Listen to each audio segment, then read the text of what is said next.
Incredible premier league का एक और इनक्रेडिबल मैच। अभी कुछ ही मैच तो हुए थे यार, आईपीएल का सबसे बड़ा स्कोर बना था और वो स्कोर कुछ मैच बाद ही टूटने वाला था। कोलकाता नाइट राइडर्स को लास्ट ओवर में 14 रन चाहिए थे और आंद्रे रसल बैटिंग कर रहे थे।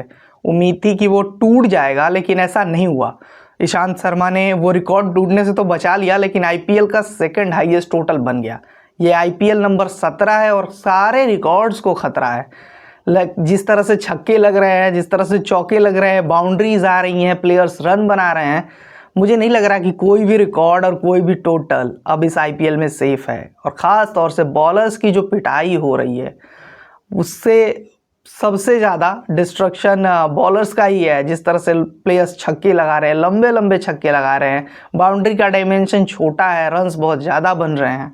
वैसा ही हुआ दिल्ली कैपिटल्स के साथ। दिल्ली कैपिटल्स को बाद में थोड़ा सा पछतावा हो रहा होगा जब वो विजुअल्स उन्होंने बड़ी स्क्रीन पे देखा कि जो कैच के लिए वो अपील भी नहीं किए, लेकिन उसके बाद डीआरएस की मांग किए और डीआरएस का टाइमर ख़त्म हो चुका था और वो स्पाइक लगा था और उस वक्त सुनील नारायण केवल 25-30 रन पे ही खेल रहे थे। और उसके बाद जो सुनील नारायण ने रूप धारण किया है, जिस तरह की ब्रूटल हिटिंग की है, वो देख के दिल्ली कैपिटल्स शॉक तो थे ही। ऋषभ पंत बार बार अंपायर से वो चीज़ डिस्कस कर रहे थे कि क्या टाइमर था। और पोस्ट मैच इंटरव्यू जो होता है उसमें ऋषभ पंत ने बोल दिया कि अंपायर को जो टाइम बताया गया वो डिफरेंट था और टीवी पे जो टाइम दिखा रहा था बड़ी स्क्रीन पे, वो टाइम कुछ अलग था। हमारे वक्त थोड़ा सा वक्त था, लेकिन जो हो गया सो हो गया। ऐसी चीज़ें होनी नहीं चाहिए, जो कि मुझे भी एक वक्त पे लगा कि जो स्क्रीन पे टाइम दिखा रहा है हमारे स्क्रीन पे, फ़ोन और टीवी के स्क्रीन पे, वहाँ पे 1 सेकेंड शायद बचा हुआ था। अगर वो डिसीजन हो जाता तो शायद कोलकाता नाइट राइडर इतना स्कोर नहीं करती। और कोलकाता नाइट राइडर्स के जो हिटर्स हैं, उनके गाल पे एक तमाचा है कि उन्होंने कहा था कि ये अप्रोच चलेगी। गौतम गंभीर फिर से सुनील नारायण को ओपन करा रहे हैं, क्योंकि गौतम गंभीर ने ही सुनील नारायण को ओपन कराना स्टार्ट किया था। जब गौतम गंभीर कोलकाता नाइट राइडर के कैप्टन हुआ करते थे तो वो सुनील नारायण के साथ ओपन किया करते थे। तो वो बोल रहे थे कि 3-4 साल हो गए नारायण ने ओपन नहीं की, इस अप्रोच के साथ कोलकाता नाइट राइडर कहाँ तक जाएगी। और देख लिया नतीजा, 2 मैचेस में जिस तरह से सुनील नारायण ने बैटिंग की। सुनील नारायण 2 धारी तलवार है, चलेंगे तो चारों तरफ से ही काटेंगे। उनको पता है कि पावर प्ले में मुझे सर्कल टपाना है, उसके बाद वो आउट हो जाएंगे, उनको कोई फर्क नहीं पड़ता। लेकिन वो पावर प्ले को यूटिलाइज कर दिए तो कोलकाता नाइट राइडर के लिए बहुत बड़ा एसेट हो जाएगा। और जब वो आउट हो जाएंगे तो कोई फ़र्क नहीं पड़ने वाला है, क्योंकि वैसे भी जब वो नीचे बैटिंग करेंगे तो उनको उतना मौका नहीं मिलेगा। और मैं पहले भी कह रहा था कि जिस तरह की फायर पावर कोलकाता के पास है, वैसी फायर पावर किसी के पास नहीं है। आप रिंकू सिंह को देख लें, आंद्रे रसल को देख लें, जहाँ से सुनील नारायण ने छोड़ा था वहाँ से किस तरह से फिनिश किया उन्होंने। दोनों ने ब्रूटल हिटिंग की, फाड़ के रख दिया।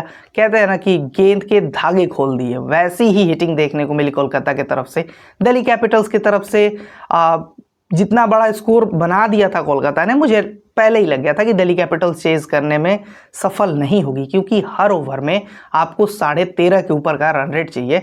और जिस तरह की पावर प्ले की शुरुआत थी, वैसे देख के लग ही नहीं रहा था कि दिल्ली कैपिटल्स कहीं मैच में भी है। 4 विकेटें इतनी जल्दी गिर गई क्योंकि पूरा प्रेशर बिल्ड हुआ। ऋषभ पंत और ट्रिस्टन स्टब्स ने बैटिंग बेहतरीन की, लेकिन वो बस हार के मार्जिन को कम कर सकते थे। फिर भी 106 रन से दिल्ली कैपिटल्स ये मैच हारी और नेट रन रेट को बहुत बड़ा झटका लगाया दिल्ली कैपिटल्स को। पहले आईपीएल के जितने भी मैचेस हो रहे थे उसमें घर की टीमें डोमिनेट कर रही थी, लेकिन यहाँ पे अब जो टीम विजिटिंग है वो डोमिनेट कर रही है। आरसीबी 2 मैचेस अपने हार चुकी है अपने होम ग्राउंड में, मुंबई इंडियंस 1 मैच हार चुकी है।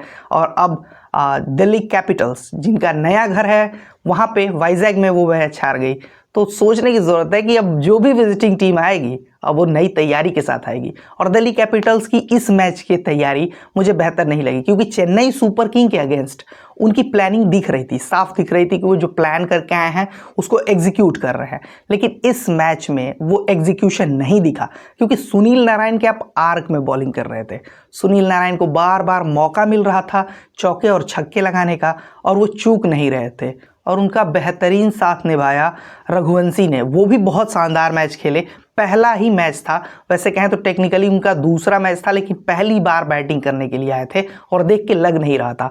जैसे बॉलर्स के सामने वो खेल रहे थे, एनरिक नोकिया, ईशांत शर्मा, बड़े बड़े बॉलर, एक्सपीरियंस्ड बॉलर के सामने जिस तरह की बैटिंग की, उनको देख के कभी नहीं लगा कि वो अपना पहला मैच खेल रहे हैं। मैच की पहली बॉल पे जिस तरह से एनरिक नोकिया को चौका लगाया पुल पे, वो देख के लगा कि ये प्लेयर दूसरे माइंडसेट से आ रहे हैं, इस प्लेटफॉर्म पे आ रहे हैं तो पहले से ही तैयार होके आ रहे हैं, सारी चीज़ें प्रिपेयर करके आ रहे हैं, वैसा ही लगा उनको देख के। और कोलकाता नाइट राइडर्स की टीम स्टार्स से लवरेज है, अगर उनको बेहतर स्टार्ट मिल जा रहा है वो स्टार्ट को कन्वर्ट कर रहे हैं, क्योंकि उनके पास वो फायर पावर है और वो उनके पास हार्ड हिटर्स हैं जो उस टोटल तक उनको लेके जा रहे हैं जहां तक टोटल उनके लिए सेफ होगा। और आज उनके 25 करोड़ के गेंदबाज ने भी परफॉर्म किया, सारी टीम ने परफॉर्म किया और ये मैच बहुत बड़े मार्जिन से कोलकाता जीती।